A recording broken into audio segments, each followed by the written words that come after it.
Louis Gagnon, Daniel Bizet, Patrick Fenet, Stephen Erskine, Donald Brewster, John Rene Gagnon, James Duttori, Alan Curley, and David Lee. Kindly proceed to room 407, 409 or 407.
Karaniwang pagtitipong ito ang parangal sa Pangulo ng Republika ng Pilipinas, ang kanyang kadakilaan, Fidel V. Ramos, at unang ginang, Amelita Ramos.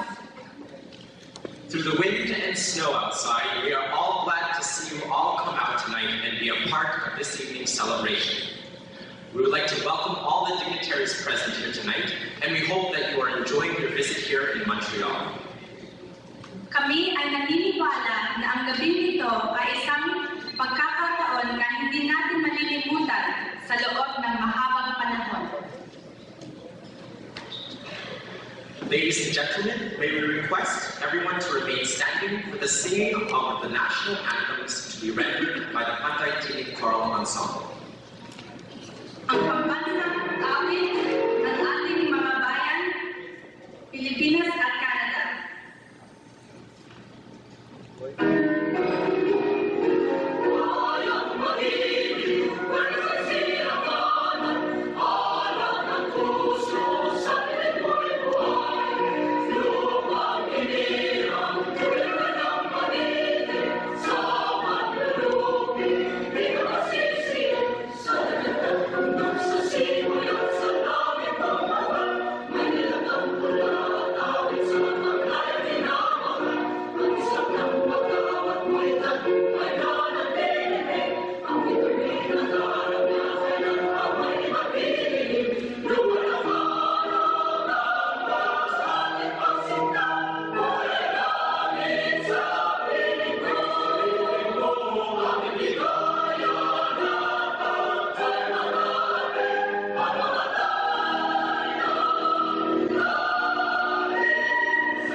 Philippine Honorary Consul, to give this evening's welcome remarks.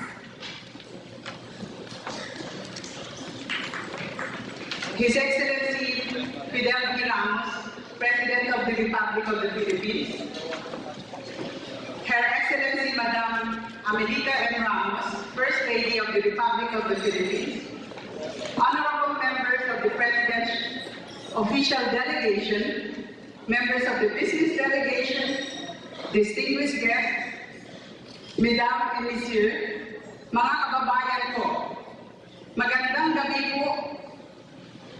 Good evening, bonsoir. On behalf of the Filipino Canadian community of Quebec and the Atlantic provinces, I extend to all a very warm welcome to Montreal. Bienvenue à Montréal. maligayang pagdating sa Montreal. Montreal is the home of 20,000 Filipinos coming from all walks of life. We are a vibrant and very active community with 45 associations from Pangasinan to 5 senior citizens group with everything in between. A very good example of Canada's multicultural environment at work, with most of the younger generation being trilingual, Francais, English, and Tagalog. The Filipino community here today is a testament to our sincere gratitude for including the great city of Montreal in your visit to Canada. The Filipinos here take pride in your visit here, Mr. President and Madam First Lady. And Montreal offers her warm and unique hospitality and welcome to you and the members of your delegation.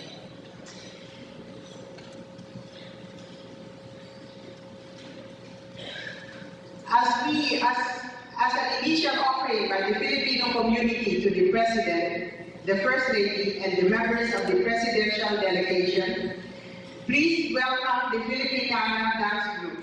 They will entertain us with a very interesting number entitled Pandango sa Ilaw.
Thank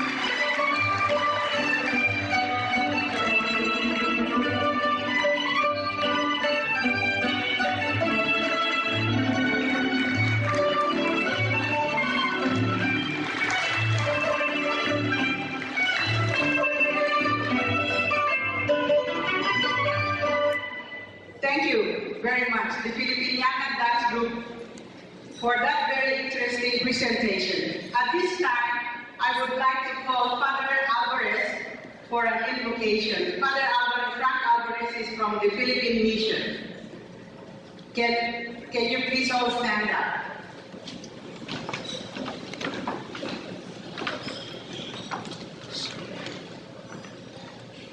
Let us place ourselves in God's presence.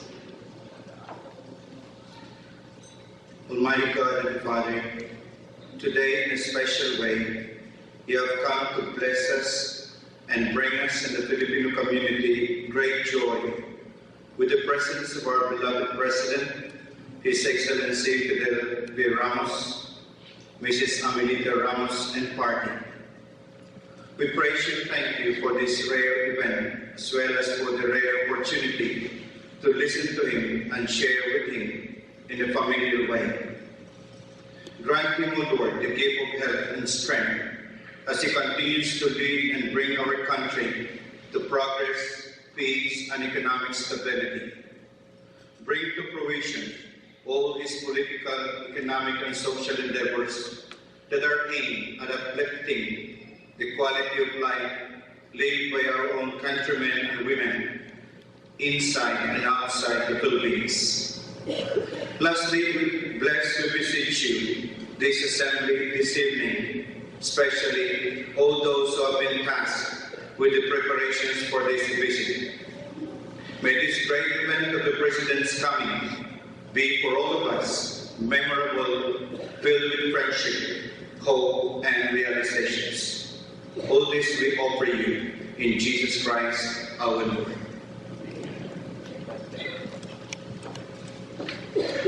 Thank you, Father Alvarez. Thank you very much. Now I would like to call on Mr. Luis Morales for the oath-taking of the Philippine Centennial Movement chapters here in Quebec and the Atlantic provinces. Mr. Luis Morales. Magandang gabi ho sa inyo lahat na mga taga-Canada. Mukhang inaantok po tayo lahat. Nagwapo pa naman yun sa nagaganda nyo ngayong gabi. Babatiin ko kayo sa inyong sariling wika, siguro ito may nagkaya. Ito ba yung Francis dito? Bonsoir, Montreal. Palakpakan nyo ka! Mabuhay ang mga taga-Canada! Mabuhay ang mga taga-Montreal! Alam ko ngayong gabi, hindi lang mga taga-Montreal lang dito. Sabi sa akin ni Consul, marami dito mga babatiin ko na kayo lahat, no? Yung mga tiga Prince Edward Island, nandito ba kayo? Meron daw mga taga Prince Edward Island, Newfoundland, Nova Scotia, New Brunswick, at saka yung mga tiga rito sa siyudad ng Montreal. Tama ba yung Montreal? Kasi yung kagabi sabi Toronto, bawal daw yung Toronto, dapat Toronto.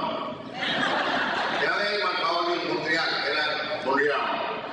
Okay ba yun? Medyo tumatama kami ng konti yung gabi. So, relax na kayo. Okay, masyado na mo. Kailangan magsaya-saya tayo ngayon, parang fiesta ito. No? Ngayon, si Alberto Abiera, yung isang mga leader nyo dito, yung papabis itong... Nung si Alberto Abiera, 25 years ago, dumating dito sa Montreal, tawag niya dito. Doon siya napunta sa isang lugar ng tao, Montreal, our friends from Canada. Let me just give you very brief remarks about our Centennial, which is coming up in 1998.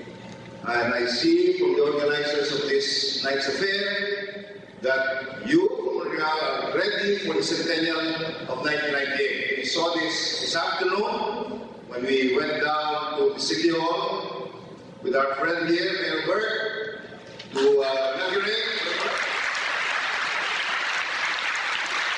what the city has given to the Filipino Canadians as what will be the Rizal Park at the Mackenzie Park, I think it's the name. And next year, we celebrate not only what we call the 100th birthday of the Philippines, but we also celebrate the 100 years of the Declaration of Philippine Independence, which became the first constitutional republic in all Asia. So I think you as Filipinos should be proud that your country was the very first constitutional republic in the whole nation. I think that deserves a big hand for you guys. The movement whom we're going to present to the President tonight to be sworn in as the leaders that will not only promote but make sure that all of you are involved in the Philippine Centennial Celebration of 1998. So without much ado, Mr. President, I would like to present them to you, starting with a guy who used to call Cote de Niegues 25 years ago, Mr. Alberto Abiera. Please come up.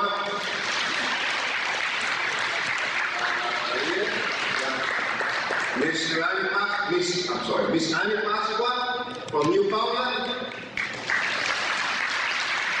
Miss Betty La Rosa from Prince Edward Island. Mrs. Rosales Torino.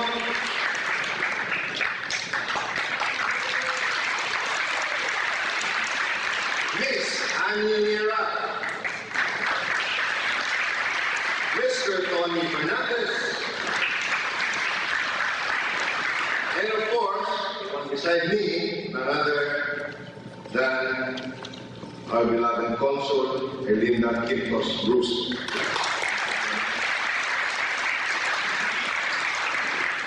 Mr. President, these are the leaders of the Philippine Centennial Movement, and I would like to request Your Excellency, please now induct them into office.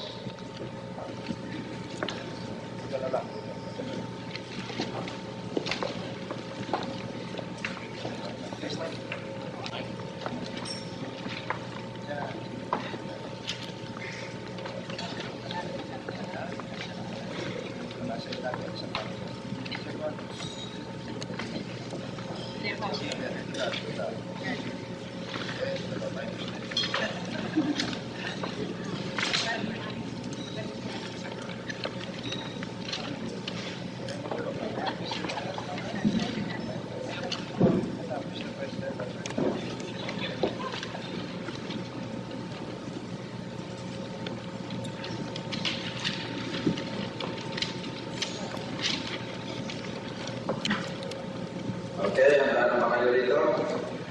Handa na ba rin kayong pumalakpak dyan?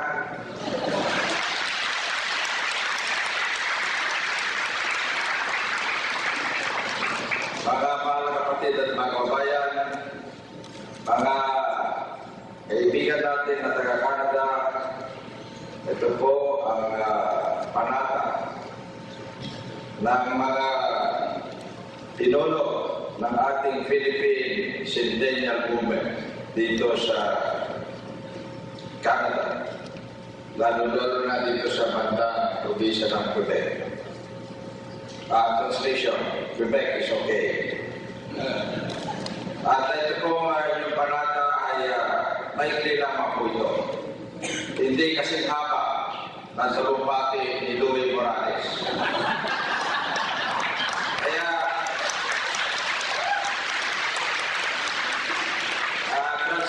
Louis Morales is okay. Kaya magitin ninyo malakas ang bawat pangako sa inyong panata dahil sa ito ay mahalaga. Hindi lamang para sa inyo, hindi lamang para sa ating lahat, ngunit ito ay mahalaga para sa pinagbayang Pilipinas at ganoon din para sa Canada.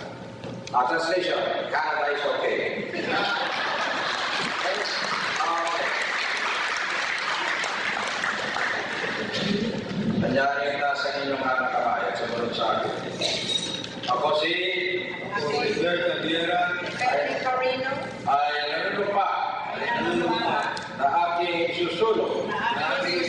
ang mga simulain na ating mga bayani at ninuno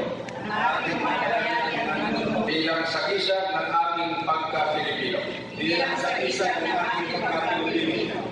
Itataguyod at palalaganapin ko ang pagmamahal sa ilang bayan at karayaan sa pamamagitan ng ating pagsapit. Sa kilusang ito, inihiling ko ako may kapal na patnubayan ako at dulutan ng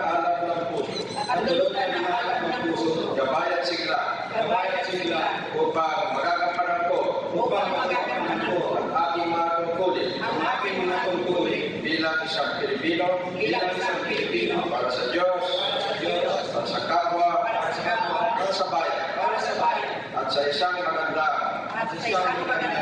kinabukasan. Okay, malaking palakpakan po dyan. Ngayon, mga Pangulo, ang mga sertipiko, kita nyo naman, mahal palalaki ko. Mahal Pangulo, ito ang mga, yan, kunin na yung mga sertifikate. Kita nyo yung mga sertifikate yung lalaki.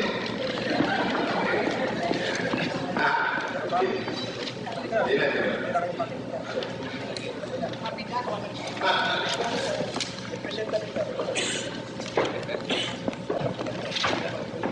Ito ang Quebec chapter. Yan, Quebec chapter. Si Mr. Bert Abiera. Bert Abiera. Kaya palakpakan mo naman para si Bert.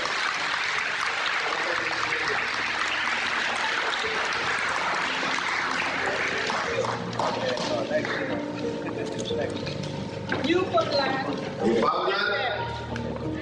Ani Pasqua. Hari Pasqua.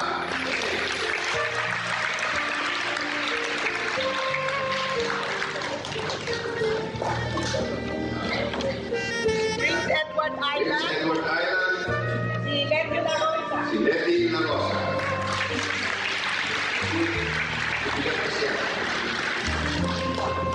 Okay. Maraming salamat po. So, malaking palakpakan para sa mga Pilipino. Maraming salamat po.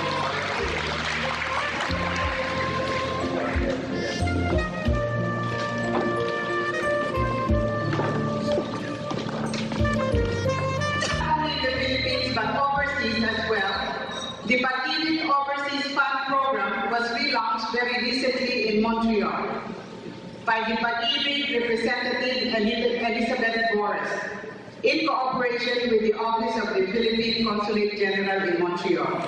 Last night, many Filipino Canadian families in Metro Toronto were made very happy by the President as 20 million worth of housing loan portfolio was awarded to Pag-ibig members to a housing project in Ciudad Adelina 13, Martires City, and Cavite.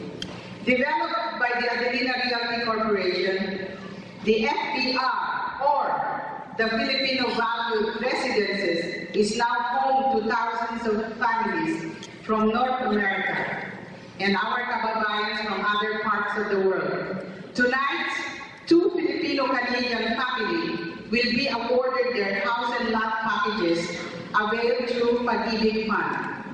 In just 3 weeks, the loan application of Alisa Akaide and Alice Balibay of Montreal was approved by the Pag-ibig Fund in the Philippines, and tonight they will receive their keys to their home in Cavite from the President himself, His Excellency President Fidel V. Ramos. May we request Mr. Augusto Campos, the President of Ciudad Adelina, and Elizabeth Boris, officer in charge of the Pag-ibig Canada, to assist the President in awarding the symbolic key in Cavite.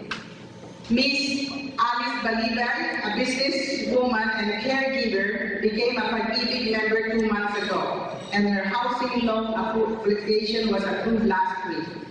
Alicia Akaide, also a businesswoman and caregiver, began a Pag-ibig member last November 2nd, and her loan application was approved only last week. Please come forward and get your keys from our President Fidel V. Ramos.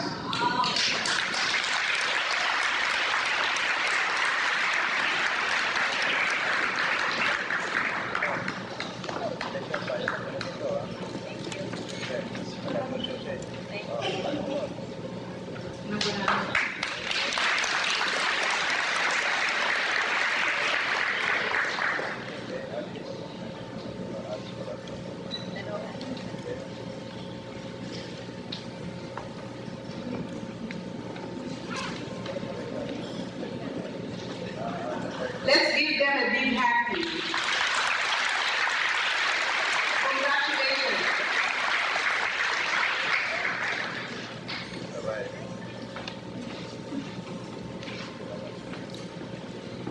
For a destination in your Canadian visit, the Filipino community would like to present you, Mr. President, with a gift symbolic of your first trip to this part of Canada. May we call on Rina Bora, Binibining Filipinas of Montreal, to present the gift to our President.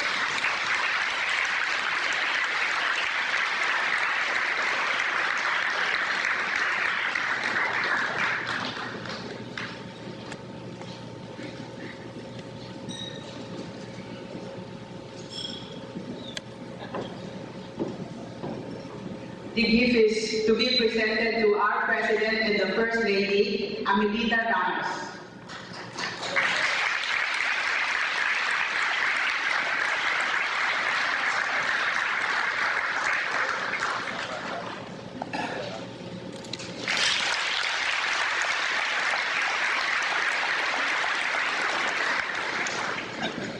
Picture. Oh, that's a nice gift. Ladies and gentlemen, to introduce the keynote speaker, please welcome Ambassador Raul Goko, the Philippine Ambassador to Canada.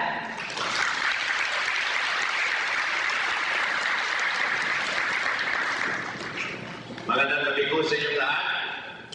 Good evening. Bonsoir.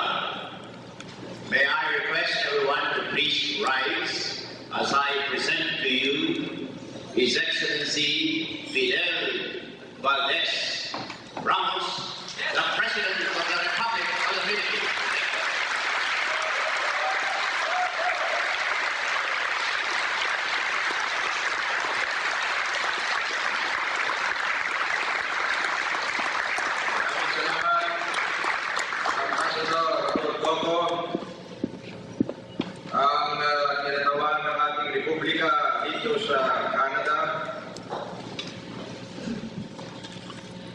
I also greet especially the mayor of the host city of Montreal, His Worship Pierre Bord,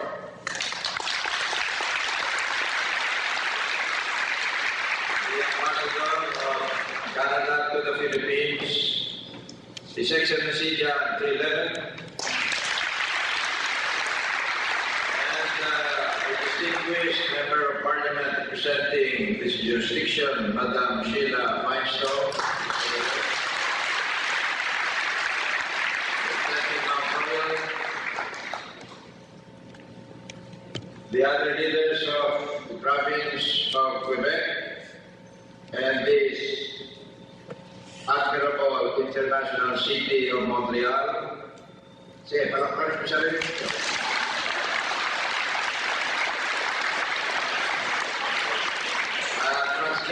Montreal is okay. As well as other leaders and representatives from this great nation of Canada who are assembled here with us.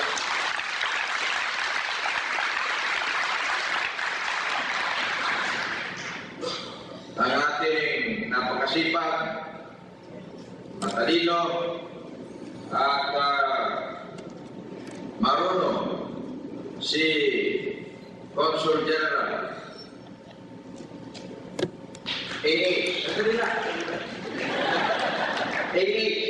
gusto sabihin ad honorem, Honorary Consul General Erlinda Quinto.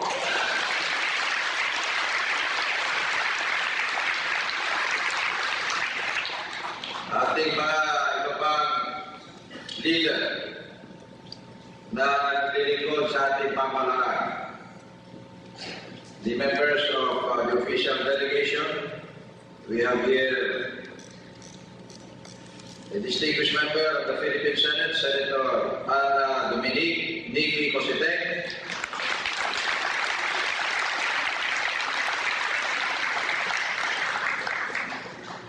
And 7 equally distinguished members of the House of Representatives, Congressman Leandro John Berceles of Catanduanes, Congressman Renato Renel Diaz of Nueva Ecija, Congressman Eduardo Ermita Batangas, Congressman Julio Jules Ledesma IV of Negros Occidental, Congressman Hernani Nani Braganza of Pangasinan, and Congressman Ronald Adamat presenting as the sectoral representatives our indigenous cultural communities. Ronald Adamat.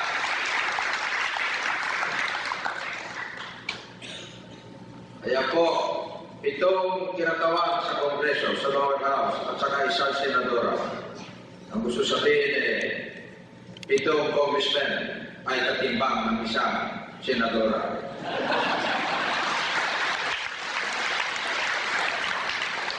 And translation, Congress of the Philippines is okay. At ang mga katulong po sa kabinete, we have the Secretary of Foreign Affairs, Secretary Domingo Jun Siato ng Cagayan. And the Secretary of the Department of Trade and Industry, Secretary Cesar Bautista Batang. And the Press Secretary, Secretary Chito Villanueva of Negros Oriental.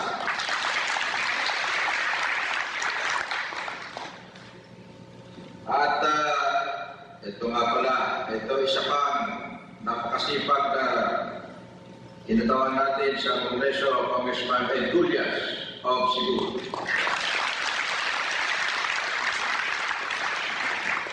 At ang boss ni Ambassador Goco, Chairperson Marieta Primicias Goco, Head of the Presidential Commission to Fight Poverty.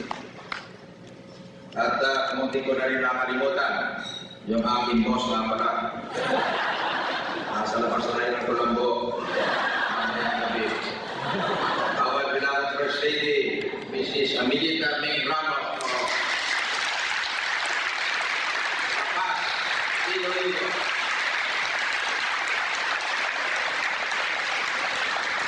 Translation, Mrs. Ramos is okay. I think you can imagine the delight in which we all gather together here, dear friends, beloved countrymen and countrywomen.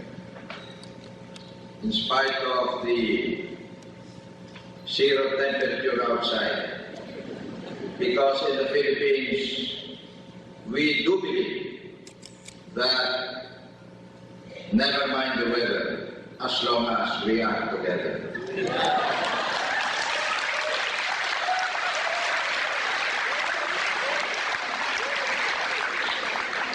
Translation. Tayo mga Pinoy dapat laging nagkasama-sama at nagkakaisa at nagtutulong-tulong.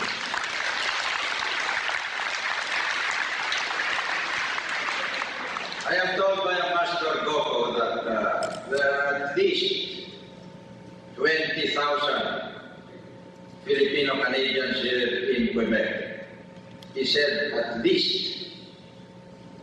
Ang gusto sabihin baka meron mga TNT sa inyo. Kaya ba, tumayo kayo magkakasabay.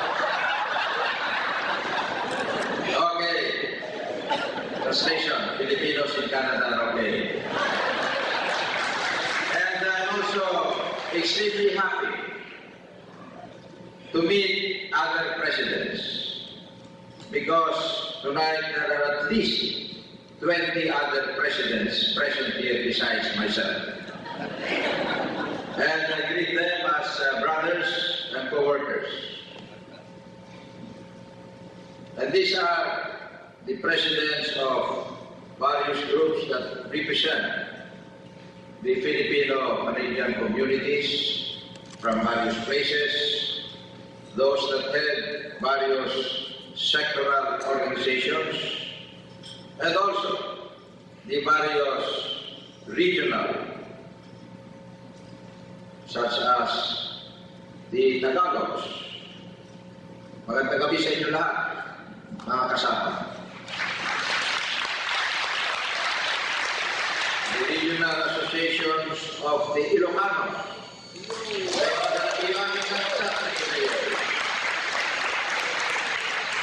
And the Pangkartos. Tatlo siya natin si Kentorin, Palais, as well as the Visayan groups. Ayong gabi kayo ng talaan makakaito na. Pero mga brother and sister Muslims dito. At dito, Assalamualaikum. Warahmatullahi ta'ala wa barakatuh. Peace be with you. Dapat tayo nakalimutan. Nakalimutan ba natin yung mga TNT rito? Ladies and gentlemen, I think from the enthusiasm that has been displayed by those that have performed in front of us, and I have seen no more active group of young people than those that performed the Pandang Musaila just now, that it is not difficult to imagine that you, the Filipino Canadians, have been able to maintain our Filipino culture in a foreign land, which now has become your own adopted country and your home away from home. And this indicates the quality of the Filipino, who, wherever he or she may find herself, somehow manage, somehow survive, somehow even enhance the quality of the culture and life itself of the host country like Canada. And one of the important occasions that we as a delegation in which Mrs. Ramos represented us has to do with the marking of the site of a monument to our national hero, Dr. Rizal. Due to the generosity, cooperation, and friendship of this great city of Montreal, represented by His Worship, the Mayor Board.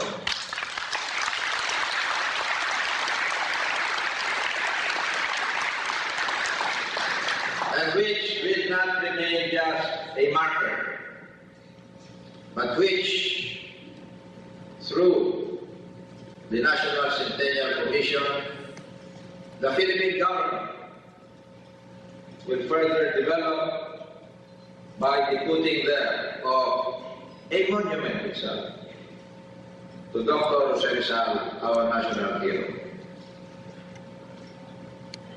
May ayaw pa rin yun ang gano'n? Maglalagay tayo ng monumento rito sa Montreal. Daming po yan. Kakarakalan para sa atin at para sa kay Dr. Rizal. Translation. We are going to put a monument there instead of just a marker. And this will be a project of the National Centennial Commission and the Philippine government.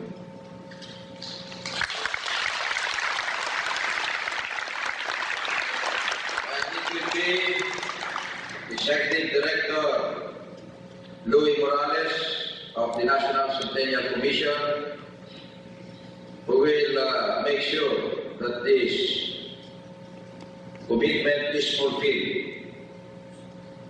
Kung hindi, Louie, ikaw ang gagawin namin monumento dyan. Sa Montreal, kaya napakalamig dito naman. Kaya ito naman ating may matutupad ang ating pag-ako. Translation. Translation. You help us.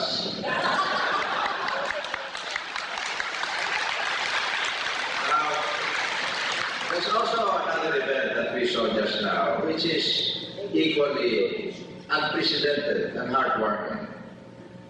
And that is the coming up here of two ladies who received from the housing authorities and the private sector developer, the person of Mr. Augusto Campos, of the keys and the titles to the new homes in a housing subdivision at Trece Martires in Cavite. I'm very familiar with this nice subdivision because I opened it up 2 years ago.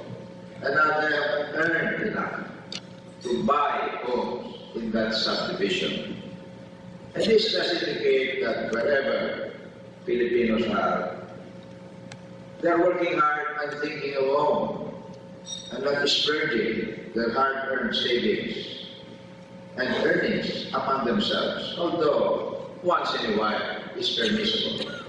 But they're thinking of that dream of a house, the dream of an education for the kids, and the dream of a better quality of life later on for their families. In the meantime, wherever they are, they work hard and serve their employers and the house country as well as if they were in the Philippines itself. Kaya mga kasama, palapakan natin itong mga bagong bayan ng ikot, sinama para sa kanilang sarili, ngunit para sa kanilang mga pamilya at para sa ating nambayang Pilipinas.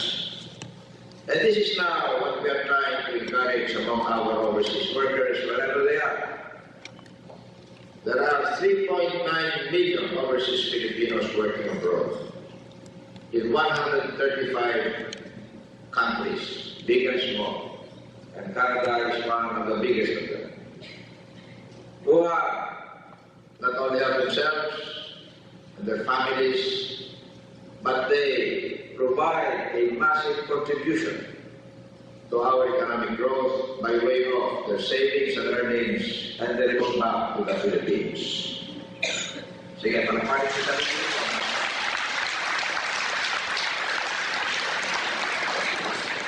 That is why this big gathering of our kababayans tonight, in a very special way, represents all other Filipinos abroad who are working for some kind of a livelihood or for some kind of a living.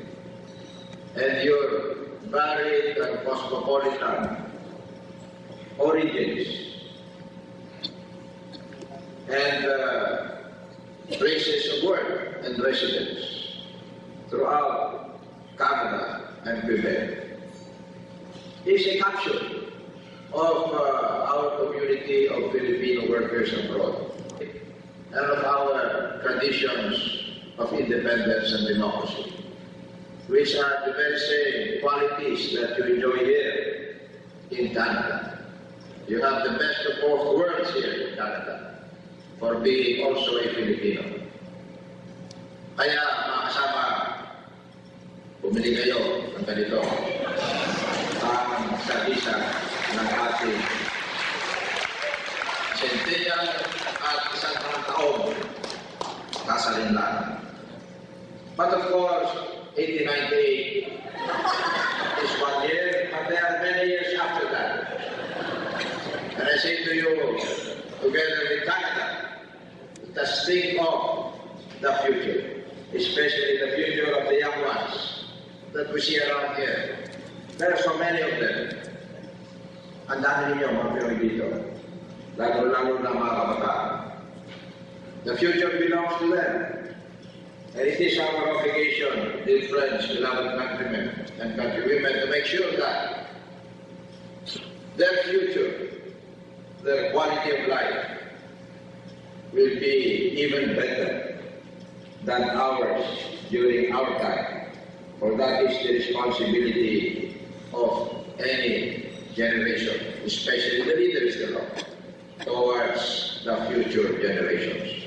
Whether we be in Canada, whether we be in the Philippines, whether we be of some other place, that is the responsibility of us, the present generation.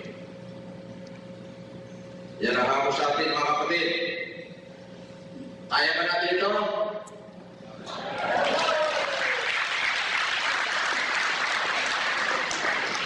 Kaya daw. Napakahirap sagot ninyo. Isigaw natin.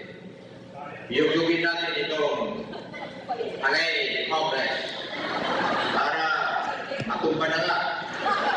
Ilakas ang sigaw natin para marinig sa Manila, marinig doon sa Newfoundland, marinig sa Vancouver, at marinig sa Toronto. Translation, let's all shout together and bring this great convention center down with our loud voices. Kaya ba natin ito? We hear you loud and clear. And therefore, we are saying to the world that we accept the challenge given to us as leaders. Huwag niyong kalimutan ang imbitasyon ni Louis Morales sa inyo lahat na pagdating ng Centennial, punta kayo lahat doon sa Pilipinas. I invite you all to come to the Philippines, except perhaps those that are on TNT, dahil sa mga hindi kayo mga balik dito. Anyway, maximum in your participation. As you have already shown by your dances, by our monument, and by our cooperation and friendship with Canada. Maraming salamat po sa inyo lahat.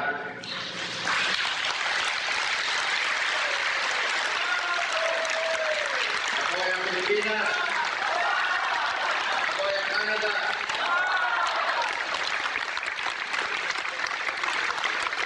Merci beaucoup. Bon appétit.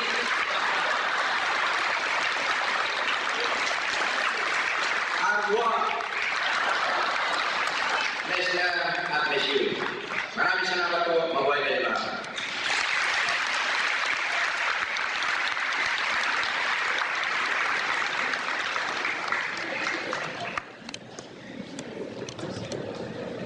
We hope, Mr. President, you will come back to Montreal.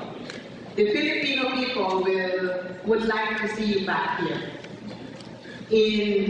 Maybe in the spring.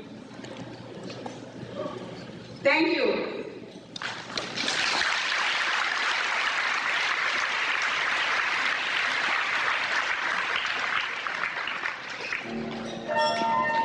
The President is going to give something to,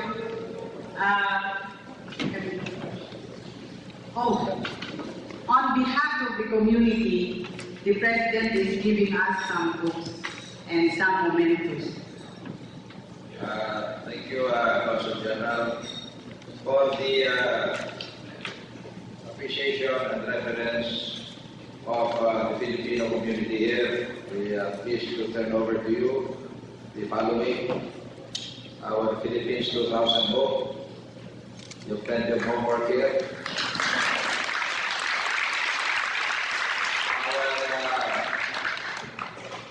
Economic and social information kit, which is updated every 3 months. As you can see on this map, the Philippines is shown almost as big as Canada.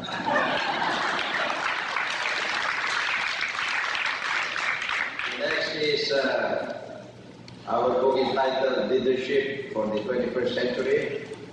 This is called our Tiger Book, because it does show how we can attain tiger status by working hard, especially in 10 strategic growth sectors.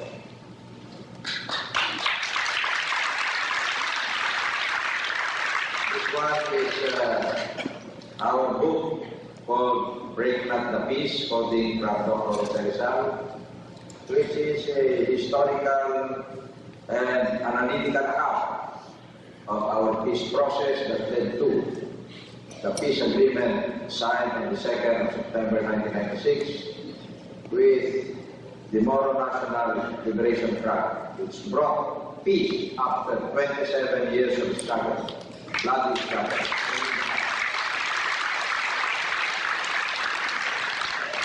And this one is the instant picture with the Filipino Canadian community that we did just half an hour ago. I say instant because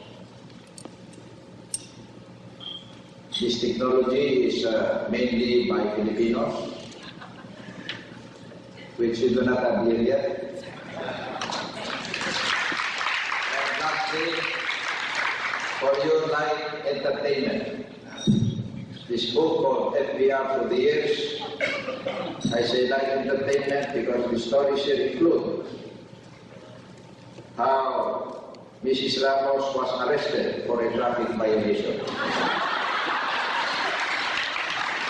Salamat po sa inyo lahat, kabuhay ang Pilipinas.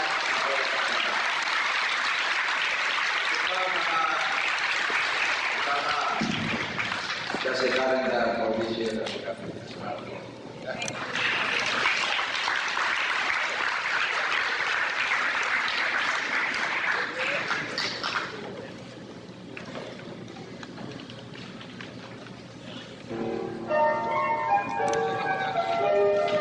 Mr. President, we will not say goodbye, but we will say au revoir.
Josie,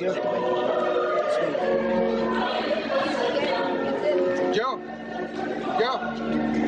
Joe.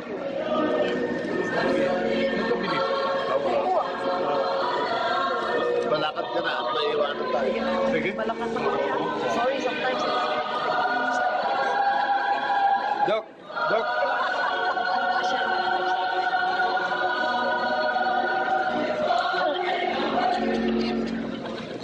Gathering is centered on a magnificent collection of different sized bronze gong instruments. With this rich musical experience as background, the dance experience called Oh My God will begin with the fourth elaborate Roll ka. Ang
achieve this goal is through the magic of folk dances. The first dance that we perform today by the Filipino Canadian community in the South Shore will be Alpha Court, which is a flirtatious dance where the female dancers following the Alpha Court will be habanera ototeña, a Spanish dance oftentimes performed at weddings and anniversaries. Pangkat ng magsasayaw ng Filipino Canadian community of the South Shore. Ang mga magulang ng kabataang Filipino Canadian ng South Shore ay unang nagtanghal ng ating katutubong sayaw ng ipagdiwang ang kanilang pista sa nayon. Sa tulong ng mga ninuno ng Filipino Canadian community of the South Shore, noong ika-29 ng Agosto, 1992. Ang mga pinuno ay naniniwala na ito ay isang magandang paraan upang matutuhan ng ating kabataan ang kalinangan natin ng ating bansa na minana natin sa ating mga ninuno. Ang kanilang sasayawin ay Alpangkor at Habanera Ototeña.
Ang Filipino Canadian of Montreal ay isang pangkat ng mga kabataan ng Filipino Canadian na nagtatanghal ng mga katugong sayaw, awitin at tugtugin upang mapalaganap ang kalinahan ng Pilipinas. Ang samang ito ay itinatag Pilipinas sa mga pagtatangkol ng pagkakalinahan sa iba't ibang bansa tulad ng Amerika, Caribbean at Europa. At umani sila ng pangarap na tagumpay. Ang tatayuin nila ay tinitin.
Maestro, please.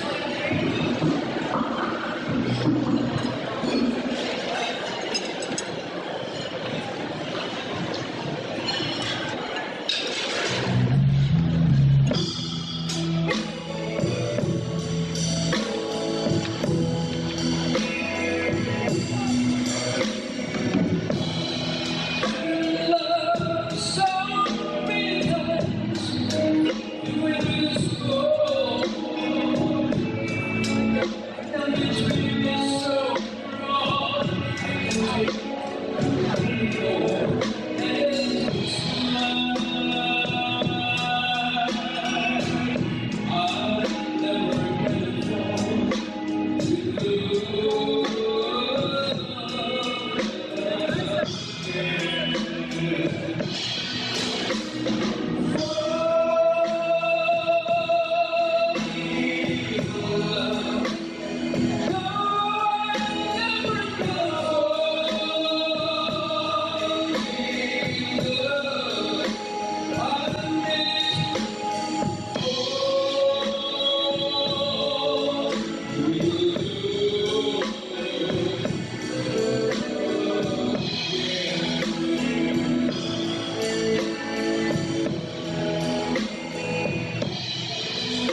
What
they say on the back of the dim sum card.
Thank you.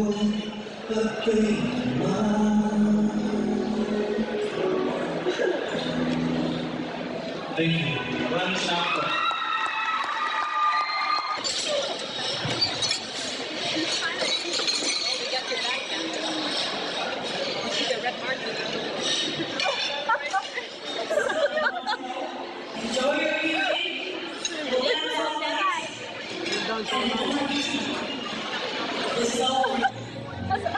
Click on music.